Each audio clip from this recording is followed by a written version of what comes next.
بالله من الشيطان الرجيم. بسم الله الرحمن الرحيم. قال فما خطبكم أيها المرسلون؟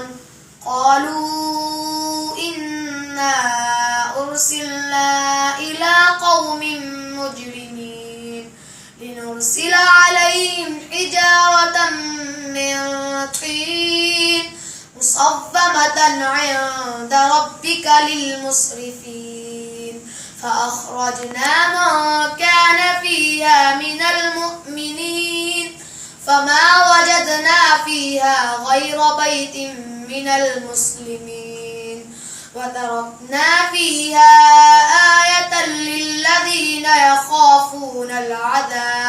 يخافون العذاب الأليم.